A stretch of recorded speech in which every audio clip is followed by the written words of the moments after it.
Salut les replayers, on se retrouve pour une nouvelle vidéo. Déjà merci de nous avoir autant suivis durant les éliminatoires pour la CAN 2025. On les a suivis sur la chaîne, c'était incroyable la force que vous nous avez donnée. Mais aujourd'hui, on va parler d'un sujet un petit peu plus sérieux puisque vous l'avez sans doute remarqué durant cette phase éliminatoire justement. Très peu de nations ont joué dans leur stade à domicile Anderson. Eh bien, écoute, il y a eu énormément de matchs qui ont été délocalisés, que ce soit en Côte d'Ivoire, que ce soit même au Cameroun aussi. On a accueilli quelques rencontres des pays d'Afrique centrale. On ne comprend pas, on ne comprend pas ce qui se passe aujourd'hui, comment ça se fait qu'il y ait des grosses nations, des grandes nations comme ça qui n'arrivent même pas à jouer des matchs de qualification de la CAN ou de la Coupe du Monde dans leur propre stade, dans leur propre pays. Qu'est-ce qui se passe? Est-ce que les règles d'homologation pour la CAF sont beaucoup trop compliquées? Est-ce que les fédérations ne jouent pas leur rôle et du coup n'entretiennent pas les infrastructures dans les pays? Est-ce que c'est politique? On aimerait bien comprendre. Voilà, on aimerait comprendre. Et aujourd'hui, je pense qu'on va un peu essayer de donner quelques éléments qui nous permettent de comprendre. Voilà. Exactement. D'ailleurs, vous n'hésitez pas à nous donner votre avis sur la situation. Et on envoie le générique. C'est parti!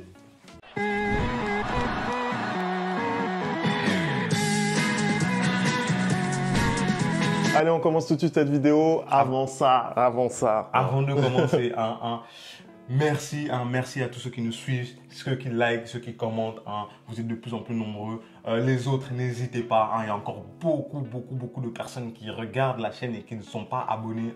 N'hésitez pas à vous abonner, ça nous fait plaisir. Ça nous aide pour le référencement, ça nous aide aussi à développer la chaîne. Ça nous aide aussi à voir si vous êtes intéressé par notre contenu ou pas. Ça nous permet d'avoir un peu des points de repère pour savoir si notre travail il est bien fait et si ça vous plaît ou pas. Donc n'hésitez pas à continuer à vous abonner, à continuer à liker, à continuer à interagir avec nous. On essaie vraiment le maximum possible de répondre quand on peut, quand c'est pas insultant. Donc voilà, merci beaucoup. Bon, on va commencer tout de suite Anderson, on va rentrer dans le vif du sujet. Comme on vous l'a dit en intro, on a constaté vraiment qu'il y avait énormément de nations qui ne jouaient pas à domicile ces éliminatoires de la CAN. D'ailleurs, on se rend compte aussi, petite précision, que c'est également le cas pour les éliminatoires de la Coupe du Monde, où c'est également compliqué, mais si on reste focalisé sur ces éliminatoires pour la CAN, on a sur 48 nations, 21 équipes qui n'ont pas pu jouer leur match à domicile, 21 équipes qui n'ont pas au moins un stade homologué Anderson, et parmi ces 21 équipes, il y a de très grosses nations. Oui, quand on voit qu'il y a des pays comme la Guinée, notamment le Burkina, donc moi, Femi, j'ai envie de poser des questions. Qu'est-ce qui fait qu'aujourd'hui, de grosses nations comme ça, des grosses nations qui ont participé à la CAN, qu'est-ce qui fait qu'aujourd'hui, ces nations-là n'arrivent pas à avoir des stades homologués? À minima un seul stade, tu vois. Normalement, chaque pays, c'est des gros pays de football. Quand tu n'es pas un pays de football, je peux comprendre. Mais aujourd'hui, ce sont des grosses nations de football. Qu'est-ce qui fait qu'aujourd'hui, tu n'as pas, en tant que grosse nation de football, ne serait-ce que, un seul stade dans lequel on peut jouer des matchs de qualification de CAN en fait. D'ailleurs, on n'a même pas évoqué aussi la situation du Ghana qui a vu, alors ça c'est extraordinaire, il rigole déjà, c'est extraordinaire. On est en cours d'éliminatoire pour la CAN, tu as un stade homologué, les délégués de la CAF se rendent au stade dans lequel ils ont joué leur premier match et ils se sont vus retirer l'homologation en pleine compétition et c'est à ce moment-là justement que les autorités ghanéennes ont fait le nécessaire pour remettre à niveau le stade d'Accra et c'est comme ça qu'ils ont pu terminer leur phase à éliminatoire qui d'ailleurs sportivement a été catastrophique. C'était mieux de ne pas jouer. Mais en vrai, juste quand même pour rappel, avant chaque compétition, parce que je sais que c'est le cas au Cameroun, avant chaque match, il y a des délégués de la CAF qui sont envoyés dans le pays pour aller vérifier les infrastructures. Donc je sais que c'est le cas par exemple au Cameroun quand justement on a eu ces situations entre le ministère et la FECAFOOT où un voulait jouer à Douala, l'autre voulait jouer à Yaoundé, ils avançaient un peu certains arguments comme quoi le stade de là n'était pas homologué, le stade de là n'était pas homologué. Donc à chaque fois qu'on doit jouer un match en Afrique, il y a des délégués de la CAF qui viennent pour vérifier que justement tous les critères et tous les critères d'homologation de la CAF soient respectés. Femi, justement, je te pose la question aujourd'hui. Je pense que toi, tu as fait un peu ton travail. Tu es allé chercher.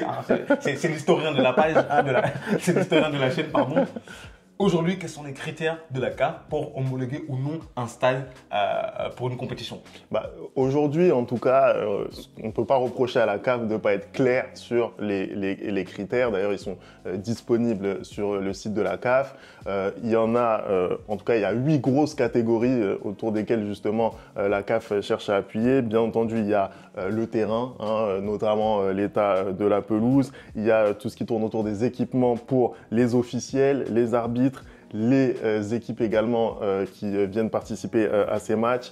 Il y a toute la partie médicale également qui rentre en ligne de compte. Il y a les spectateurs, donc tout ce qui va tourner autour des tribunes. Il va y avoir la partie média, donc tout ce qui est zone mixte par exemple. Il va y avoir les VIP aussi, la façon dont ils vont pouvoir être accueillis, donc les zones présidentielles, etc.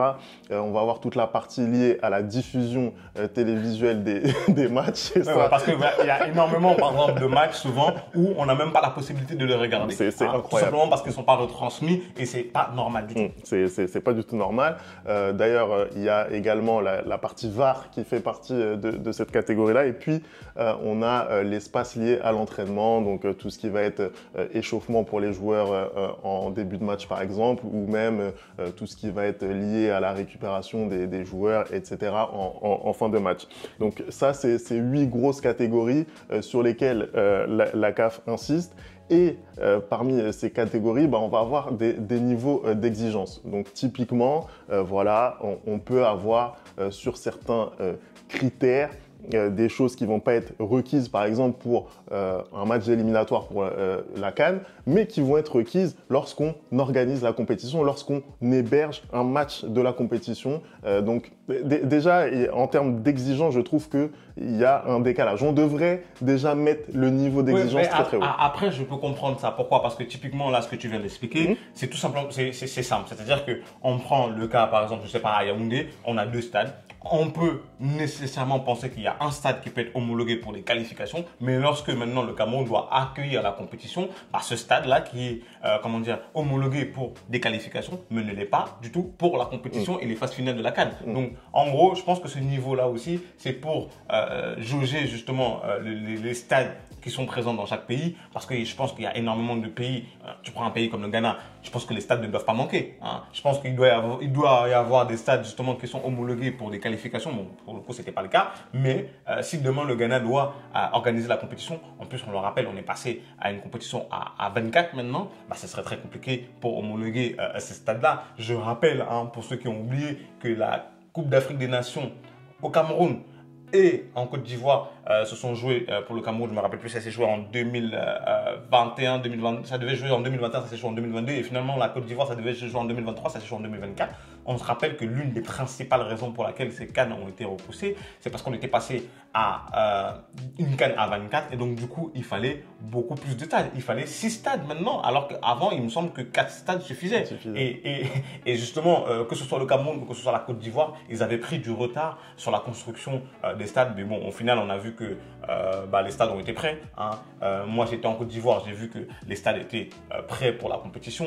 Au Cameroun, les stades aussi étaient prêts pour la compétition, même si aux alentours, ce n'était pas totalement fini. Mais le fait aussi qu'on soit aujourd'hui dans une compétition ou une CAN où on est à 24 équipes, fait en sorte que la CAF est obligée de monter ses exigences pour avoir, des infrastructures à la hauteur. Aujourd'hui, on est en train de vouloir concurrencer les meilleures fédérations mondiales. Il faut aussi que ça se reflète sur le terrain. Je suis désolé, quand tu vois la CAN en Côte d'Ivoire, tu es bien content que les terrains soient beaux, tu es bien content que les infrastructures soient belles. Au Maroc, j'espère que ce sera exactement le cas. C'est aussi donner la possibilité aux joueurs de venir jouer dans des meilleures conditions. Et moi, je suis très content qu'il y ait ce niveau d'exigence qui est demandé par la fédération, par la Confédération africaine de football. Et justement, aujourd'hui, moi, les personnes qui sont à blâmer, ce sont les fédérations. Mais pour moi, j'ai l'impression que c'est elles qui font pas le taf. Oui. Par exemple, justement, on essayait un petit peu de se poser la question de pourquoi autant de non-homologation à travers l'Afrique comme ça. Et c'est vrai que le cas, par exemple, de la Guinée, qui devait, elle aussi, organiser une Coupe d'Afrique des Nations, qui s'est vue retirer l'organisation. D'ailleurs, je crois que c'était la CAN 2025. Oui. On a retiré à la Guinée pour la mettre au Maroc, justement. justement, ça pose quand même question qu'une nation comme la Guinée n'arrive pas à être prête. Et je trouve que le cas est assez concret et représentatif de ce qui se passe un petit peu dans le continent. Déjà, bien sûr qu'il y a des coûts de rénovation qui sont assez élevés. La Guinée, malgré tout, ça reste un pays pauvre, en tout cas dans sa situation économique, même si footballistiquement, ils ont déjà eu certains faits d'armes. C'est quand même un coût assez important. Ça, c'est le premier point. Puis ensuite, t'en parlais, c'est les fédérations, bien sûr, et la négligence des fédérations. J'avais d'ailleurs partagé à Anderson un rapport qui avait été émis suite à la visite d'un délégué de la CAF, d'ailleurs un délégué béninois qui se déplace à Conakry au stade Lansana Conté et qui fait son rapport et qui constate des choses, Anderson, qui sont inacceptables. Tu vois ce que je veux dire? Oui. En fait, tu peux avoir effectivement des difficultés dans ta fédération, etc., un manque de moyens, ça c'est une chose. Mais je suis désolé, quand tu vois les choses qui sont reprochées à ce stade-là, comme par exemple, je suis désolé, avoir des buts, des cages qui sont avec des filets qui sont aux normes. Non mais mon gars, non mais tu vois ce que je veux dire? Non, mais parce qu'en plus, là tu parles de moyens. Mais moi je suis désolé, Femi, aujourd'hui, la CAF, donne des subventions à chaque fédération de chaque pays. Donc aujourd'hui, moi j'ai envie de savoir où va l'argent que la CAF donne aux fédérations. Je suis désolé, où va l'argent que la CAF donne aux fédérations? Parce que il me semble que, je pense que c'est un peu géré de la même manière dans chaque pays. Il me semble que les organismes qui gèrent les stades ne sont pas forcément liés à la fédération, aux fédérations de football. Je sais qu'au Cameroun, par exemple, c'est deux organismes totalement différents. Il y a la FECAFOOT et il y a l'organisme qui gère les stades. Mais j'ai envie de dire, il se passe quelque chose. Il y a de l'argent qui se perd quelque part parce que la CAF ne peut pas donner de l'argent, donner des subventions pour aider à développer le football dans certains pays et au final, on ne voit pas les retombées de ça. Moi, je suis désolé, je ne comprends pas. Mais je prends mon propre pays en exemple, je ne comprends pas comment, quand on vient jouer des matchs, certes, on a les infrastructures qui sont homologuées, mais je ne suis pas d'accord avec les pelouses. Les pelouses, dans certains stades, c'est dégueulasse. On a au Cameroun aujourd'hui, je pense, 8 stades qui sont homologués. Sur les 8 stades, la moitié des pelouses sont dégueulasses, tu vois. Et ça, pour moi, voilà, tu peux être en manque de moyens, mais ça, c'est des choses qui sont inacceptables. Tu vois ce que je veux dire? Pareil, t'as pas de bain froid, par exemple, pour les joueurs, pour les décrassages. Voilà, à un moment donné, tu vois, il faut aussi se donner les moyens d'être au niveau. Et ça, c'est des choses pour moi qui sont pas pardonnables, parce que en fait, tu impactes la réputation de ton pays en faisant ça. Tu vois ce que je veux dire? Ça, aujourd'hui, c'est l'image de la Guinée qui est écornée avec ce genre de maladresse, en fait. Ça, c'est vraiment dommageable. Après, pour ce qui est aussi du cas de la Guinée, c'est des situations qu'on peut retrouver dans d'autres pays. C'est l'instabilité politique, bien entendu, qui pose problème. Moi, je voudrais qu'on parle, Anderson, maintenant du business qu'il y a autour, justement, de ces équipes qui ne jouent pas dans leur stade, parce que on s'aperçoit que c'est souvent les mêmes pays dans lesquels finalement ces rencontres sont accueillies, et des pays qui ont réussi justement à mettre à profit leurs infrastructures modernes pour pouvoir aider le continent et aussi pour faire vivre l'économie locale. Écoute, c'est simple, hein, les exemples, il y en a aux 4 coins de l'Afrique. Et c'est trop marrant parce que dans le nord de l'Afrique, c'est le Maroc. Au sud, c'est l'Afrique du Sud. À l'ouest, c'est la Côte d'Ivoire. Et au centre, c'est aujourd'hui, je découvre, parce que j'ai été surpris en faisant justement les recherches un peu sur le sujet, je découvre qu'au centre, c'est le Cameroun qui énormément accueille d'autres rencontres. Donc aujourd'hui, en fait, tu as des pays aussi à qui cette situation, elle profite. Quand je vois que absolument toutes les rencontres d'Afrique de l'Ouest, aujourd'hui, sont pratiquement toutes jouées en Côte d'Ivoire. Toutes sont jouées en Côte d'Ivoire. La Côte d'Ivoire, elle profite de cette situation-là. Pourquoi? Parce que ça fait des rentrées d'argent, ça fait du tourisme, ça fait de l'hôtellerie. Il y a énormément de délégations qui arrivent, énormément de supporters qui arrivent pour voir ces matchs-là. Surtout que les pays d'Afrique de l'Ouest, il y a la libre circulation, donc c'est très très facile d'arriver en Côte d'Ivoire pour eux. Donc quand il y a un match, tout le monde arrive en Côte d'Ivoire. Tu vois ce que je veux dire? Nous aussi, une délégation béninoise. Donc au final, il y a quand même les pays qui gèrent bien leurs infrastructures, ces pays-là, qui eux ont mis de l'argent, qui modernisent au final leur stade, ils capitalisent dessus. Typiquement, c'est juste logique. Pour moi, je ne peux pas comprendre que tu organises une CAN, je ne peux pas comprendre qu'après coup, tu aies du mal à conserver tes infrastructures. Pourquoi? Parce que tu organises la CAN, tu as mis de l'argent dans les infrastructures, tu as juste après à trouver des moyens de rendre ces infrastructures rentables. Et c'est ce que font aujourd'hui la Côte d'Ivoire, c'est ce que font le Maroc, c'est ce que font l'Afrique du Sud. Et dans une moindre mesure, c'est ce que fait le Cameroun, parce que je trouve quand même qu'il y a des infrastructures au Cameroun, pour le coup, qui sont laissées pour compte. Et malheureusement, ce n'est pas normal. Je sais pas, trouve un moyen d'organiser le championnat national dedans, trouve un moyen d'organiser des événements là-bas pour que ça puisse financer aussi l'entretien du stade, tu vois. Et je pense que c'est ces pays-là qui ont compris ça, ce sont les grands vainqueurs de cette situation un peu ubuesque qu'on a en Afrique. Oui, parce qu'au final, tu n'es même pas obligé d'organiser des événements sportifs en fait dans ces stades-là. Tu peux rentabiliser. On a vu notamment en Afrique du Sud là dernièrement, voilà, le concert de l'idole d'Anderson. On ne dira pas qui, mais effectivement, voilà, on arrive en fait à faire du business autour de ces stades-là, mais qui soit pas forcément du sportif, de telle sorte que ça soit pas un poids en fait, que les infrastructures ne deviennent pas un poids pour ces pays, parce que bien sûr ça demande de l'entretien. Il faut pouvoir rentabiliser ces endroits-là.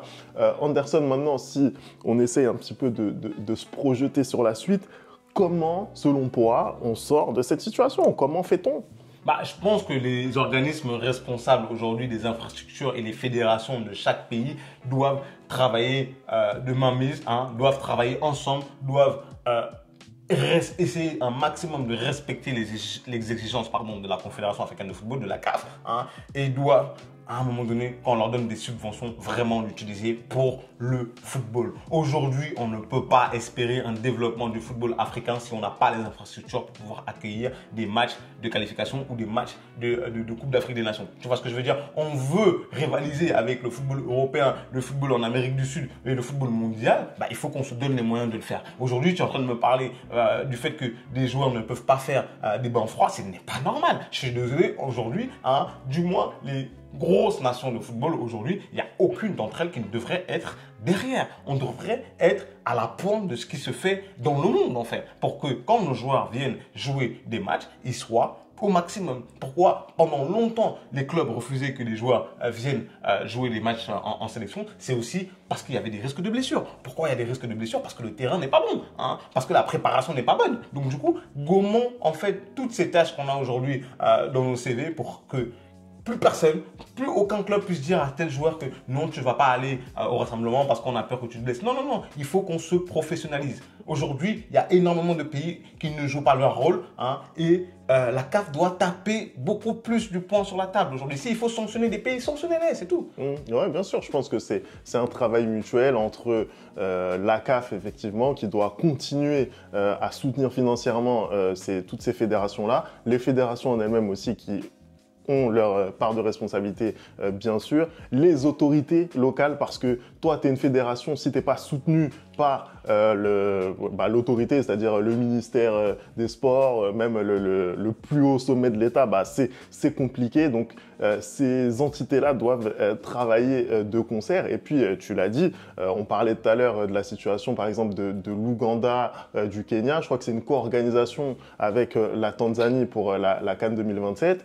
Ils doivent absolument capitaliser sur ces compétitions-là pour se développer. Là, aujourd'hui, la Côte d'Ivoire a très bien su capitaliser. La CAN a vraiment été un accélérateur de particules, en fait, tu vois ce que je veux dire. Et donc, pour ces pays-là, ils doivent profiter de cette opportunité qu'on leur donne pour justement monter et réussir à avoir des infrastructures qui soient au niveau, qui soient entretenues.